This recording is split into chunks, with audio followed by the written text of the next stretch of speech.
Hello Taurus, Sun, Moon, Rising, and Venus signs. Kamusta kayo? Sana po ay nasa mabuti kayong kalagayan. Welcome back po sa Star Tarot. At kung bago kayo dito, welcome din po kayo. Please subscribe, like, share my videos, and leave me a comment kung naka-resonate po kayo. Thank you.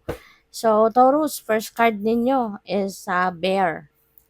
So, ang swerte din ninyo, no? If yung karelasyon ninyo or yung magiging jowa ninyo, kung kayo ay wala pang jowa, ay possible, no, na you're going to be dealing with someone na katulad ng isang bear na malakas, 'di ba? Malakas, responsableng tao, 'yun. At very supportive, napakagandang trait 'yun, no? Kung gano'n ang magiging jowa ninyo or lalo-lalo na kung 'yun na nga ang jowa ninyo sa ngayon, 'di ba?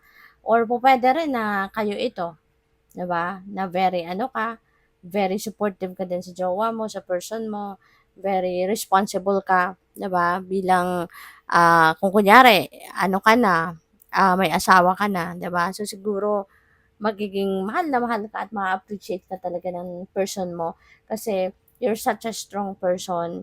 Napaka-ano mo, napaka-maalaga mo din sa pamilya mo kasi nagpo-provide ka. You're a good provider, 'no? Kaya aside from pagmamahal na pino-provide mo, financially, you are also a good provider. Kaya, at saka matibay at matatag ka, 'di ba? Na kahit ano man ang problema na pupuwedeng dumating sa buhay ninyo or kung ano man ang dumating na maaaring napatunayan mo na din yon na malakas ang inyong loob at hindi ka sumusuko at hindi mo pinapabayaan yung pamilya mo. So, we have birds. Yan, pupuwedeng may mga communication, may mga balita or siguro, ano ba, pupuwedeng pupuwede kasi na ano 'to, pupuwedeng merong LDR, yung napi-pick up ko dito baka naka-LDR kayo, nasa malayo yung lugar, hiwalay kayo ng person mo geographically, baka nasa abroad siya, 'di ba, or kung nasaang parte ng Pilipinas, bastang may LDR dito na relationship na napi-pick up ako, na maaaring yun, baka merong communication from your person galing sa, ibang lugar at, maaaring meron kayong importanteng pag-uusapan, 'no? Pupuwedeng ano 'yan, kung kunyari, kung mag-jowa pa lang kayo, boyfriend, girlfriend, pupuwedeng merong, i-o-open up na na ano siya, na topic sa'yo. That could be related to siguro pagse-settle down, pag-aasawa, or mga long-term goals ninyo bilang magkarelasyon, yung mga gano'n ba. So, siguro yung mga feelings ninyo lalabas din dito, magkakaalaman kayo ng mga plano ninyo sa buhay, mga relationship goals ng bawat isa, yung mga gano'n, 'no, ang, napi-pick up ko ditong puwedeng pag-uusapan ninyo ng inyong person. So, what else? We have book. Ayan. So, siguro ang iba sa inyo dito, puwedeng, nag-iisip, 'no? Maaari nga, 'no, na baka pagkatapos ng usapan ninyong ito, baka mapapag-isip ka na nga, 'di ba, na, "Teka, ready na nga ba talaga akong mag-asawa? Sigurado na nga ba ako na siya yung gusto ko, na siya ang mapangasawa ko?" Yung mga gano'n, 'no? So, siguro meron kayong gagawin ditong pagninilay-nilay, pagmumuni-muni gagawin at pag-iisipan ninyo yung, pinag-usapan ninyo ng inyong person. Ayun, kaya po puwedeng pipiliin mo na at some point makapag-ano ka, makapag-isip-isip, 'di ba, magso-solitude ka para na mapag-isipan para ma-digest ninyo completely kung ano yung mga impormasyon or balitang, sinabi sa'yo, 'no, ng person mo. So, tignan natin kung ano pa ang ganap. And by the way, maraming salamat muna for subscribing. And kung hindi pa kayo nakakapag-subscribe, subscribe na po kayo. Thank you. And also, please click the join button po sa baba ng video kung gusto din ninyo na mag-join sa membership. Salamat. True love, wow. Maaari na yung person ninyo sa ngayon, no? Ito na yung inyong true love. O pwedeng kahit malayo kayo sa isa't isa, kahit naka-LDR kayo, pero ramdam mo yung totoong pagmamahal ng iyong person sa iyo. Ramdam mo yung ano ninyo, honest connection sa bawat isa, no? Yung yung samahan ninyo kahit magkalayo kayo, 'di ba? Yung relationship ninyo matibay, matatag kasi ramdam ninyo sa isa't isa na kayo na nga, 'di ba? Maaring ito na yung inyong eternal love, 'di ba? Ramdam mo na ito na yung inyong true love. Para sa iba na wala pang karelasyon, pupuwedeng, 'di ba? Baka makilala na ninyo siya ngayon din. Baka dadating na si true love ninyo. So, what else? Mature woman. And this could be someone na medyo mahahanap ninyo yung true love na yan sa isang matured woman. No? So, po pwedeng ganon. Po pwedeng si matured woman, someone na po pwedeng may pagka-socialite, po pwedeng sosyalin, 'di ba? Nasa nakakaangat-angat, 'di ba? Kumbaga, sikat, po pwedeng gano'n din ang ganap, no? So, maaaring sa kanya mo mahahanap yung true love na ito. So, what else? We have courting man. Wow. So, this for sure magkaiba to. No? Magkaibang grupo ng Taurus ito. Kasi syempre collective reading ito kaya may mga mensahe na magre-resonate sa inyo at mayroong hindi. Okay? So si courting man, puwedeng isa siyang nag-oopisina, puwedeng nasa mataas na posisyon sa kanyang trabaho ito, si courting man, puwedeng isa siyang nagtatrabaho sa bangko or sa kahit anumang opisina na, alam mo yun, pupuwedeng nasa may managerial position ito, puwedeng gano'n din ang ganap, 'di ba? Pupuwede rin na siya, parang may mataas na katungkulan din 'no, sa gobyerno, puwedeng gano'n din ang ganap ng courting man na 'to. So, yun ang napi-pick up ko at pupuwede 'no, na ito yung manliligaw sa'yo. 'No, pupuwedeng ito yung dadating sa'yo na true love mo, pupuwedeng siya ito, okay? Or, pupuwede rin na si courting man could be someone na baka mag-aaya sa'yo ito sa ngayon, 'di ba? Mag-ayang i-date ka, mag-ayang, ah, pupuwedeng imbitahan ka dito sa kunyari okasyon, sa pamilya, 'di ba? Puwedeng gano'n, yun. Or pupuwedeng iimbitahan kang mag-date, ganyan, dinner date, lunch date, mga gano'n. So ano 'to, parang formal, masyadong formal. Yun ang napi-pick up ko dito 'no. Pupuwede rin na ano siya, siguro may pagka-executive din ito, 'di ba? Pupuwedeng nasa real estate ang mundong ginagalawan nito, puwedeng puwedeng sa airline, 'di ba? Puwedeng,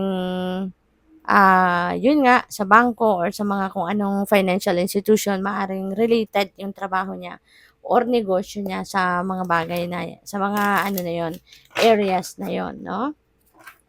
So, tignan natin kung ano pa ang ganap dito for Taurus. Hala, ang dami naman nila.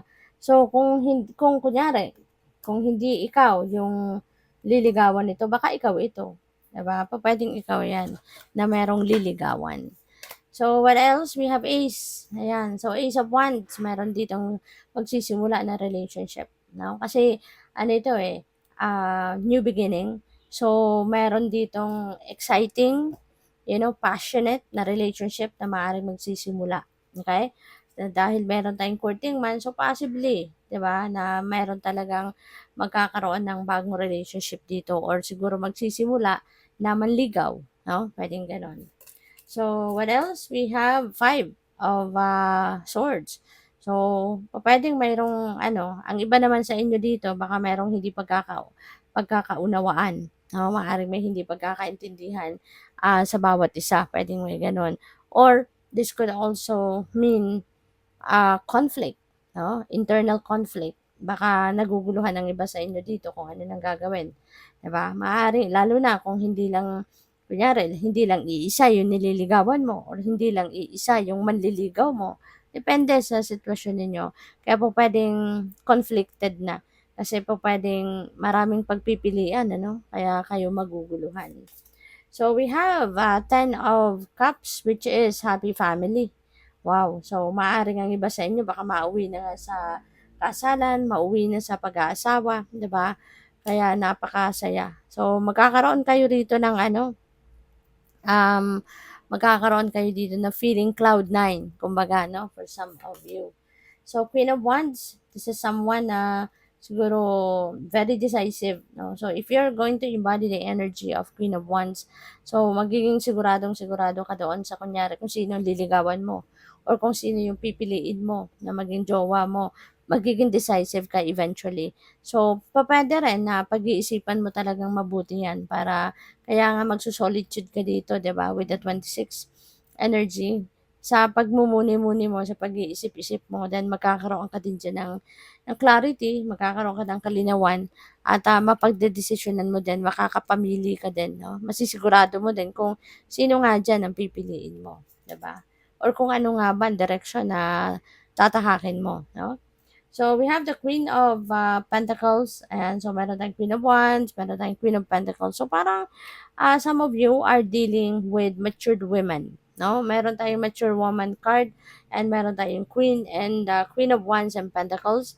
So, most likely, ang iba sa inyo, you have dealings with matured women na, ano na, asensado na, established na sa buhay nila, established na sa kanilang money, career, and finances, 'di ba? Marami na silang pera, siguro successful na business women din ito or successful na sa kanilang trabaho, yung ganun ba?